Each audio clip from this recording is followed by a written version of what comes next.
या 15 लाख लोकांचं एआयचा वापर करून 1 लाख लोकांमध्ये काम होणार आणि कॉस्ट कटिंग होणार ते एका दिवसात 14 लाख लोकांना काढून टाकते। माणसं सगळे चांगलेच असतात, तोच माणूस दुसऱ्या कंपनीत गेला चांगला परफॉर्म करायला लागतो। आपण काहीतरी वेगळं करतोय की नाही हा देखील विचार करणं गरजेचं आहे। भारतातले टॉपचे 10 लोक काढा तुम्ही, हे सगळे सरकारवर अवलंबून आहे। अशी काहीतरी गोष्ट पाहिजे की लोकांना तुमच्याकडे यावंच लागलं पाहिजे। आपण व्हिजन आपण त्यांना समजून सांगण्यामध्ये यशस्वी होऊ, तेव्हा यश हे मिळाल्याशिवाय राहत नाही। तशी चूक परत होता कामा नये। आपण त्याच्यातून शिकायचं आणि आपण आपलं ध्येय ठेवून धोरण ठेवून पुढे पुढे जायचं।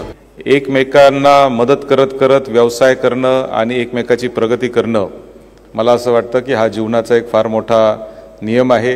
कम्युनिटी लिव्हिंग ह्याच्यातूनच मनुष्याचं खरं तर प्रगती झालेली आहे। आपण पूर्वी एकटे एकटे राहायचो, नंतर कळपाने राहायला लागलो, एकमेकाला मदत करायला लागलो आणि त्याच्यातूनच खऱ्या अर्थाने माणसाची प्रगती आजपर्यंत झालेली आहे। आणि म्हणून कुठल्याही शाळेमध्ये जे शिकतो किंवा कुठल्याही कॉलेजमध्ये शिकतो किंवा कुठल्याही MBA इन्स्टिट्यूटमध्ये आपण जे शिकतो त्याच्यापेक्षा जास्त शिक्षण मला असं वाटतं की पीअर लर्निंगमध्ये होत असतं, एकमेकाबरोबर राहिल्याने ते होत असतं। कारण सेम प्रॉब्लेम आणि सेम मिस्टेक्स या परत परत करायचे नसतात आणि ते आपण एकत्र बसून खऱ्या अर्थाने चर्चा करतो। मला असं वाटतं की तेच खऱ्या अर्थाने सॅटर्डे क्लबचं फार मोठं यश आहे।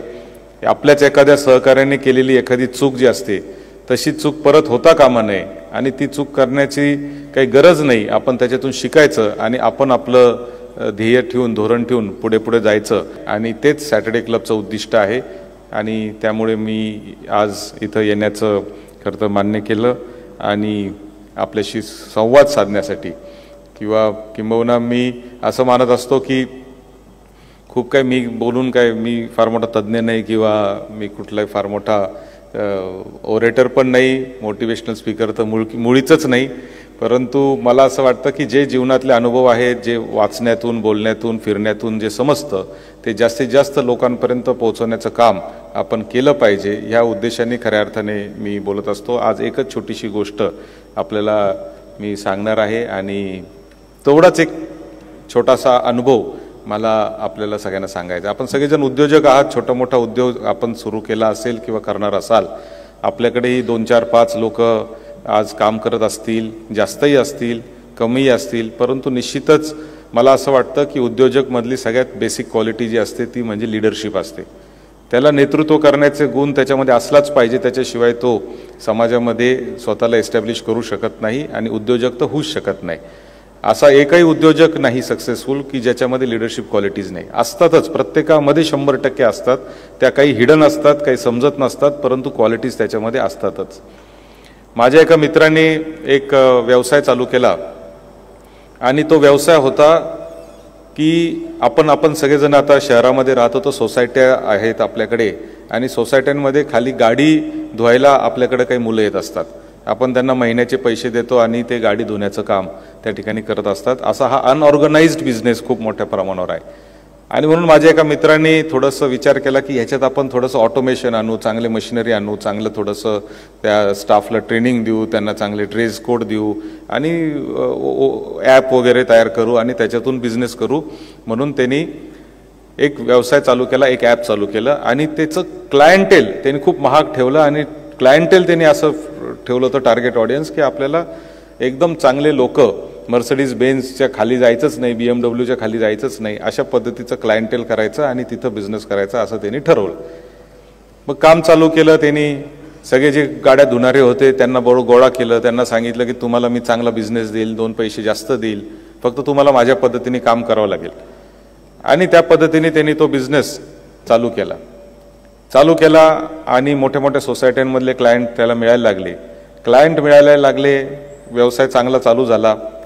आणि मग फीडबॅक घेत असताना त्याला फीडबॅक यायला लागला की सर्व्हिस काय बरोबर नाहीये, हे मुलं चांगलं बोलत नाही, हे आरडाओरडा करून बोलतात, हायजीन नाहीये, एकमेकाला शिव्या देतात आणि अशा पद्धतीचं सगळं आलं। आता क्लायंट तर मर्सिडीजवाला चांगल्या सोसायटीत राहणारा, त्याला हे असं काहीच ऐकायची सवय नाही किंवा सहन होत नव्हतं आणि काही केला तो प्रॉब्लेम सुटत नव्हता। त्यांनी ट्रेनिंग दिलं सगळ्या स्टाफला, परंतु काही केल्या तो प्रॉब्लेम सुटत नव्हता। म्हणून तो माझ्या दुसऱ्या मित्राकडे त्या ठिकाणी सल्ला घ्यायला आला की आपण कसं करायचं। तो माझा मित्र थोडासा ट्रेनिंगमधला, कॉर्पोरेट ट्रेनिंगमधला एक्सपर्ट आहे। मग माझ्या मित्रांनी सगळं गेला, त्या सगळ्यांशी बोलला वगैरे सगळं झालं आणि त्याच्यानंतर सगळ्या मुलांशी बोलल्यानंतर त्यांनी त्या 3-4 डायरेक्टर्स होते, CEO CFO अमुक धमुक सगळ्यांना एकत्र केलं बोर्डाच्या रूममध्ये आणि बोर्ड रूममध्ये त्यांनी त्यांना सांगितलं की सांगा तुमचा प्रॉब्लेम काय. मग ते CEOजनी सांगितलं की असा फीडबॅक आम्हाला येतोय, मुलं आरोगंटली बोलतायत, हायजीन नाही आहे, हे नाही आहे, ते नाही आहे, ट्रीटमेंट त्यांना सर्व्हिस देता येत नाही, हंबल सर्व्हिस द्यायला पाहिजे, विनम्रता पाहिजे ती दिसत नाही आहे आणि काय करायचं. तो हा म्हणाला की कसं आहे ढँगटेडँग मध्ये थोडंसं आपल्याला अडचण आहे. तर ते सगळे म्हणले काय ढँगटेडँग, सगळेजण ते चक्रावून गेले. कसं आहे ढँगटेडँग जर बरोबर झालं तर ढँगटेडँग होऊ शकतं. आता ते CEO CFO सगळे एकदम चक्रावून गेले की हा काय बोलतोय. आता हा तर चांगला ट्रेनर वगैरे एकदम कॉर्पोरेट ट्रेनिंग वगैरे करणारा. तर कसं आहे ते ढँगटेडँग आपल्याला करावं लागेल. पण ढँगटेडँग जर झालं तर व्यवस्थितपणे ते सगळा रिझल्ट पण आपल्याला मिळेल आणि ढँगटेडँग सुद्धा सक्सेसफुल होईल. आणि ढँगटेडँग आपल्याला ढँगटेडँग त्यांना काहीच कळायला मार्ग नाही. मग शेवटी त्याला यार थांबा हे काय बोलतोय म्हणले तू, हे काय ढँगटेडँग काय चाललंय. मग त्यांनी सांगितलं की तुम्हाला ढँगटेडँग नाही माहिती. तो म्हणला नाही ना ढँगटेडँग माहीत नाही काय. तो म्हणले मग तुम्हाला जसं ढँगटेडँग कळत नाहीये तसं तुम्ही जे त्या तुझ्या ट्रेनिंग त्या मुलांना देतोय त्यांना पण काहीच कळत नाहीये. म्हणले म्हणजे काय. तो नाही तू त्यांना सांगतोय की हायजीन असलं पाहिजे, तू त्यांना सांगतोय की तुम्ही विनम्रतेने बोललं पाहिजे, तुम्ही सर्व्हिस चांगली दिली पाहिजे, पण हे मुलं जे आहेत ह्यांचं बॅकग्राऊंडच वेगळं आहे. हे स्लममध्ये राहणारे आहेत, हे कुठंतरी राहणारे आहेत, हे लोअर मिडल क्लास किंवा त्याच्याही खालच्या क्लासमधले मुलं तेच गाड्या धुण्याचं काम करतायत. आता त्याला जर मर्सिडीज बेंझवाल्याशी कसं बोलायचं हे त्याला माहितीच नाहीये तर तू त्याला कशा पद्धतीने हे करशील. मग म्हणले आता काय केलं पाहिजे. मग त्यांनी 2 गोष्टी ठरवल्या. प्रॉब्लेम्स काय म्हणले. त्यांनी प्रॉब्लेम एक आहे हायजीन नाही. एवढे हजारो रुपये आपण त्यांच्याकडून गाडी धुण्याचे घेतोय परंतु हायजीन आपले मुलं राहत नाही. त्यांना युनिफॉर्म दिलाय, ट्रेनिंग दिले, सगळं दिलं, हायजीन राहत नाही. ते म्हणले ठीक आहे. दुसरा म्हणले ते सर्व्हिस देत नाही, विनम्रता नाही, असं नाही तसं नाही. ठीक आहे म्हणले एक काम करूया. आता त्यांना जर तुम्ही खूप ट्रेनिंग दिलं की हायजीन राहायचंय. आता तो समजा स्लममध्ये राहणारा एखादा मुलगा आहे, त्याला जर तुम्ही त्याची हायजीनची व्याख्या इथे आहे आणि तुम्ही त्याला ट्रेनिंग देऊन सांगितलं तर त्याची इथपर्यंत आली, पण मर्सिडीज बेंझवाल्याची हायजीनची व्याख्या इथं आहे. ह्याच्या दृष्टीने तो हायजीन झालेला आहे परंतु मर्सिडीज बेंझवाल्याच्या दृष्टीने तो हायजीन नाहीच आहे कारण गॅप खूप मोठा आहे. मग काय करायचं. मग त्यांनी एक पर्याय असा निवडला आणि हायजीन जर चांगलं दाखवायचं असेल तर सगळ्यात जास्त हायजीन कुठं असतं. तर म्हणले हॉस्पिटलमधल्या ऑपरेशन थिएटरमध्ये असतं. मग या सगळ्या मुलांना ते ऑपरेशन थिएटरमध्ये घेऊन गेले आणि त्यांना दाखवलं की हायजीन म्हणजे नेमकं कसं असतं. मग हे हायजीन तुमची व्याख्या आणि आत्ताचे हायजीनची व्याख्या अशा पद्धतीने त्यांना हायजीन म्हणजे नेमकं काय हे त्यांना समजून सांगण्याचं काम ह्या मुलांनी केलं. आणि मग त्यांना डोळे उघडले, अरे अच्छा हायजीन म्हणजे असं असतं काय, बरं. सर्व्हिस विनम्रता कशी आणायची. आता जो रोज घरात शिव्या देऊनच सुरू करतो त्याला किती विनम्रता सांगितलं तर तो शिवेची तीव्रता कमी करू शकतो पण ह्याच्यापेक्षा जास्त काय करू शकतो. ह्यांच्या दृष्टीने विनम्रता म्हणजे हंबलनेस वेगळ्या पद्धतीला आहे. ह्याच्या दृष्टीने शिव्या न देणं म्हणजेच ह्याला वाटतं की मी हंबल झालेलो आहे. मग काय करायचं. मग म्हणले सर्व्हिसमध्ये सगळ्यात जास्त चांगलं काय असतं. तर म्हणले या मुलांना 5 स्टार हॉटेलला आपण जेवायला घेऊन जाऊ. मग त्यांना 5 स्टार हॉटेलला जेवायला घेऊन गेले. मग त्यांनी तिथला तो जो वेटर असेल किंवा जे असतील ते मग त्यांना सर मॅडम करून त्यांचं नॅपकिन टाकलं, त्यांना पाणी दिलं, त्यांना प्रत्येक गोष्टीला sir, yes sir, thank you sir, no sir, sorry, excuse me, असं सगळं. अच्छा म्हणले हे सर्व्हिसची व्याख्या आहे. आणि मग त्यांच्यामधल्या सर्व्हिस आणि हायजीनच्या बाबतीमध्ये थोडीशी प्रोग्रेस झाली. आता सांगायचं तात्पर्य या स्टोरीचं एवढंच आहे, जे एकच मला तुम्हाला आजच्या दिवशी टेक अवे जो द्यायचा आहे तो म्हणजे नेमकं व्हिजन आपलं काय आहे, आपला गोल काय ॲज अ उद्योजक, तो तुमच्या ऑर्गनायझेशन मधल्या प्रत्येक माणसाला कळालाच पाहिजे. आणि तो जोपर्यंत आपण व्यवस्थित त्याला समजेल अशा भाषेमध्ये समजून सांगू शकत नाही तोपर्यंत ते जे व्हिजन आहे, प्रत्येक उद्योजक विजनरी असतो पण शेअर्ड व्हिजन नावाची एक कन्सेप्ट असते. की जोपर्यंत ते विजन सगळ्यांपर्यंत जात नाही आणि तुमच्या फॅक्टरीमधला क्लास 4चा माणूस सुद्धा अगदी सिक्युरिटी गार्डपासून ते तुमचे टॉयलेट क्लीन करणाऱ्या माणसापासून ते तुमच्या CEO पर्यंत, मालकापर्यंत, तुमच्या घरातल्या तुमच्या स्पाऊसपर्यंत, बायको असेल तर बायको, नवरा असेल तर नवऱ्यापर्यंत, सगळ्यांना जोपर्यंत तुमचं विजन आणि तुमचे एक्सपेक्टेशन्स कळत नाही तोपर्यंत प्रत्येकजण तुमच्या ह्याच्यात कॉन्ट्रीब्यूट करू शकत नाही. आणि मन आपल्याला असं वाटतं की बऱ्याच वेळा आपलं फ्रस्ट्रेशन असतं की चांगले माणसं भेटत नाही, काम करायला चांगले लोक भेटत नाही, माणसं सगळे चांगलेच असतात, तोच माणूस दुसऱ्या कंपनीत गेला चांगला परफॉर्म करायला लागतो, आपल्याच कंपनीत तो परफॉर्म का नसतो करत? कारण आपण त्याला ती गोष्ट समजून सांगण्यामध्ये कुठंतरी कमी पडतो किंवा त्याच्या लेवलला जाऊन आपण करण्यामध्ये कमी पडतो. म्हणून ॲडल्ट टू ॲडल्ट जो कम्युनिकेशन असतं ते ॲडल्ट टू ॲडल्ट कम्युनिकेशन होणं मला असं वाटतं की अत्यंत महत्त्वाचं असतं. आणि त्याला आपण शेअर्ड विजन असं म्हणतो. जोपर्यंत सगळ्यांचं विजन एकत्र येत नाही तोपर्यंत हे काम होऊ शकत नाही. खऱ्या अर्थाने हेच उद्देश घेऊन मला असं वाटतं की प्रत्येक माणसाने आपल्या कंपनीमध्ये, आपल्या ऑर्गनायझेशनमध्ये काम करणं गरजेचं आहे. सगळ्यांना एकत्र आणून जेव्हा आपण विजन आपण त्यांना समजून सांगण्यामध्ये यशस्वी होऊ तेव्हा यश हे मिळाल्याशिवाय राहत नाही.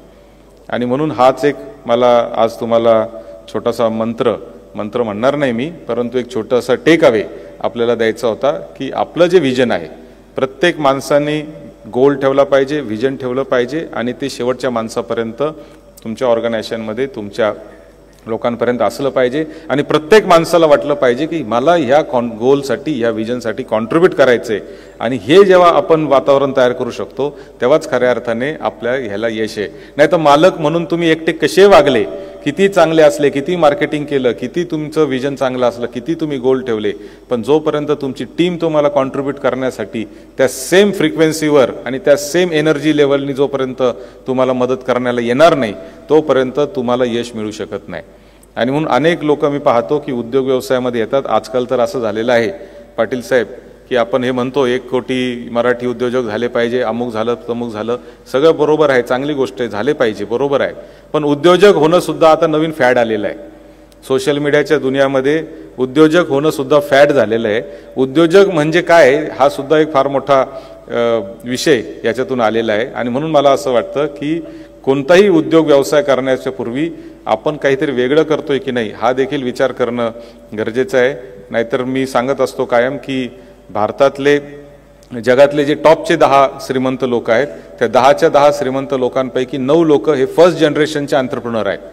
म्हणजे त्यांनीच 20 वर्षामध्ये कंपनी चालू केली आणि 20-25 वर्षात ते जगातले सगळ्यात श्रीमंत लोक झालेले आहेत 25-30 वर्षामध्ये. आणि फक्त एकच आहे की ज्याचं परंपरेने ते लुई वितॉन म्हणून जी कंपनीचं डिझायनर आहे तोच एक ब्रँड असा आहे की ज्याच्या 3 पिढ्यांपासूनचे पैसे आहेत. बाकी सगळे 9चे 9 लोक हे फर्स्ट जनरेशन एंटरप्रेन्योर आहेत. आणि अजून एक वैशिष्ट्य त्यांचं असं आहे की याच्यातला एक पण माणूस, जगातल्या टॉपच्या 10 श्रीमंतांपैकी एक पण माणूस हा गव्हर्नमेंटवर बेसिसवर धंदा करत नाही. त्याचा गव्हर्नमेंटवर कोण आहे का? मायक्रोसॉफ्टचा काही गव्हर्नमेंटशी संबंध आहे का? गुगलचा काही आहे का? ॲपलचा काही आहे का? त्या इलॉन मस्कचा काही आहे का? गव्हर्नमेंटला त्यांची मदत लागते. ट्रम्पला सुद्धा इलॉन मस्कची मदत लागते. पण इलॉन मस्कला ट्रम्पची मदत लागते का? तर काही लागत नाही. आणि तेच भारतातले टॉपचे 10 लोक काढा तुम्ही, हे सगळे सरकारवर अवलंबून आहेत. आणि म्हणून आपला व्यवसाय करत असताना मला रोज माणसं भेटतात की काही सरकारी काम मिळेल का बघा. तो आर्किटेक्ट असेल तर तो गव्हर्नमेंट टेंडरच्या मागे लागतो, कोणी असो तो गव्हर्नमेंटच्या टेंडरच्या मागे लागतो, गव्हर्नमेंटचा बिझनेस कसा मिळेल हे बघतो. मला असं वाटतं की ह्या मानसिकतेतून बाहेर पडल्याशिवाय आपल्याला यश मिळू शकत नाही. आणि ही मानसिकता खूप स्ट्रॉंग मानसिकता आहे की कोणाच्या भरोश्यावर धंदा करायचा नाही. ही मानसिकता खूप स्ट्रॉंग आहे. त्यासाठी तुमच्या धंद्यामध्ये इनोव्हेशन पाहिजे, अशी काहीतरी गोष्ट पाहिजे की लोकांना तुमच्याकडं यावंच लागलं पाहिजे, दुसरा तिसरा पर्याय राहता कामा नये. आणि ते इनोव्हेशन असलं तरच काहीतरी होऊ शकतं. नाहीतर येवले चहाच्या शेजारी सरपंच चहा, सरपंचच्या शेजारी उपसरपंच. आता तुम्ही कोणत्या रेल्वे स्टेशनला मुंबईचे तुम्ही आहात म्हणून सांगतो, किमान 10 प्रकारचे चहावाले आहेत. आणि म्हणून इनोव्हेशन म्हणजे फक्त चहामध्ये गवतीच्या ॲड करणं नाही, तर इनोव्हेशन म्हणजे काहीतरी असं नवीन गोष्ट आणायची की जगाच्या दृष्टीने ती पुढची आहे. मी एक छोटंसं उदाहरण, आता जपानचे आपले पुरोहितजी आले होते, मी मागच्या महिन्यात जपानला होतो. जपानमध्ये मी गेलेलो असताना माझी मुलगी 3 वर्षाची 10 वर्षाची 11 वर्षाची आहे आणि 3 वर्षाचा मुलगा आहे. जपानला आम्ही गेलेलो असताना माझी मुलगी आणि माझा मुलगा आम्ही फिरत असताना एक शोरूम होतं, त्या शोरूममध्ये छोटे छोटे रोबो फिरत होते. अतिशय क्यूट दिसणारे रोबो जे आहेत ते फिरत होते आणि ते खूप 15-20 रोबो असे फिरत होते आणि लोक पण त्यांच्याशी खेळत होते. म्हणून कुतूहलाने मी त्या दुकानामध्ये जाण्याचा निर्णय घेतला की काय बघूया आपण. मग मी, अहिल्या, आमचा सूर्या, आम्ही सगळेजण तिथे गेलो. तिथं गेल्यावर लक्षात आलं की AI वर तुम्हाला आजच अच्युत गोडबोलेंनी काहीतरी लेक्चर दिले, मला कळालं. AI आणि रोबोला भावना असतात की नसतात या विषयावर डिबेट आपल्याकडे खूप मोठ्या प्रमाणावर चालू आहे. जे सांगू ते काम करणारा रोबो अशी आपल्या डोक्यामध्ये संकल्पना आहे. तिथे गेल्यावर ती संकल्पना माझी बदलली. ते जे रोबोची कंपनी आहे लोवोट नावाची, गुगल करून बघा, LOVOT, त्या लोवोट कंपनीचे रोबो जे आहेत ते कंपॅनियन म्हणून काम करतात. तुम्ही त्यांच्यावर प्रेम करा, ते तुमच्यावर प्रेम करतील. ज्यांच्या घरामध्ये सांभाळायला कोणी नाही अशा लोकांसाठी, ज्यांना घरामध्ये पेट पाहिजे, कुत्रं मांजर, परंतु सांभाळणे ते कोण ते सगळं करत बसणार, त्याच्यासाठी अशा लोकांसाठी हा भारतीय रुपयांमध्ये 6.5 लाख रुपयाला हा रोबो भेटतो. त्याच्यावर तुम्ही माया केली तर तो तुमच्यावर माया करतो, तुम्ही त्याच्याकडे लक्ष दिलं नाही तो लक्ष देत नाही. अशा पद्धतीने ही वस्तुस्थिती आहे. म्हणजे मी त्याच्यावर हात पण फिरवला नाही, त्यांनी माझ्याकडे पाहिलं पण नाही.